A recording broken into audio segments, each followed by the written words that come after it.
Hi ಎಲ್ರಿಗೂ ನಮಸ್ಕಾರ. ನಾನು ಈ ದಿನ ಗೋಕರ್ಣದ ಮಹಾಬಲೇಶ್ವರ ದೇವಾಲಯ ಮತ್ತು ಅಲ್ಲಿನ ಓಂ ಕಡಲ ತೀರದ ಬಗ್ಗೆ ಸ್ವಲ್ಪ ಮಾಹಿತಿಯನ್ನು ನೀಡ್ತಾ ಇದ್ದೀನಿ. ಫಸ್ಟ್, ಗೋಕರ್ಣದ ಮಹಾಬಲೇಶ್ವರ ದೇವಾಲಯ. ಈ ದೇವಸ್ಥಾನ ಇಲ್ಲಿನ ಪುಣ್ಯಕ್ಷೇತ್ರ ಆಗಿದೆ.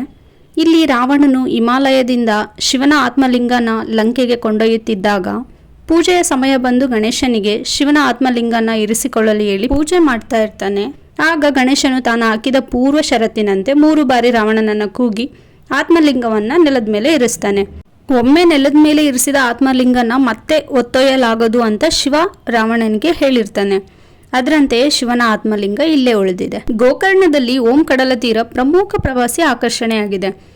ಓಂ ಕಡಲ ತೀರ ಮೇಲಿನಿಂದ ನೋಡಿದಾಗ ಇಂದು ಪೌರಾಣಿಕ ಚಿಹ್ನೆಯಾದ ಓಂನಂತೆ ಕಾಣುತ್ತೆ. ಓಂ ಕಡಲ ತೀರ 2 ಅರೆ ವೃತ್ತಾಕಾರದ ಕಡಲ ತೀರಗಳಿಂದ ರೂಪುಗೊಂಡಿದೆ. ಮಧ್ಯದಲ್ಲಿ ಸಣ್ಣ ಹಾಗೂ ನಡೆದು ತಲುಪಬಹುದಾದ ಬಂಡೆ ಇದೆ. ಓಂ ಕಡಲ ತೀರ ಗೋಕರ್ಣಕ್ಕೆ ಹೆಚ್ಚಿನ ಸಂಖ್ಯೆಯ ಅಂತಾರಾಷ್ಟ್ರೀಯ ಪ್ರವಾಸಿಗರನ್ನ ಆಕರ್ಷಣೆ ಮಾಡುತ್ತೆ. ಅರಬ್ಬಿ ಸಮುದ್ರದಲ್ಲಿ ಸೂರ್ಯಾಸ್ತ ವೀಕ್ಷಣೆ ಅದ್ಭುತವಾಗಿರುತ್ತೆ.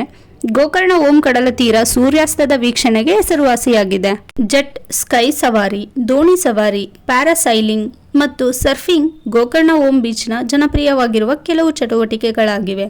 ಗೋಕರ್ಣ ಸುತ್ತಮುತ್ತಲಿನ ಬೆಟ್ಟಗಳು ಟ್ರೆಕ್ಕಿಂಗಿಗೆ ಉತ್ತಮ ಅವಕಾಶವನ್ನು ನೀಡುತ್ತೆ. ಕಡಲ ತೀರ ಮತ್ತು ಸಾಗರದ ಉತ್ತಮ ನೋಟಕ್ಕಾಗಿ ಓಂ ಬೀಚ್ ವ್ಯೂ ಪಾಯಿಂಟ್, ಓಂ ಬೀಚ್ ರಾಕ್ ವ್ಯೂ ಮತ್ತು ಓಂ ಬೀಚ್ ಬಳಿಯ ಶಾಂತಿ ಬಂಡೆಗೆ ಟ್ರೆಕ್ಕಿಂಗ್ ಮಾಡಬಹುದಾಗಿದೆ.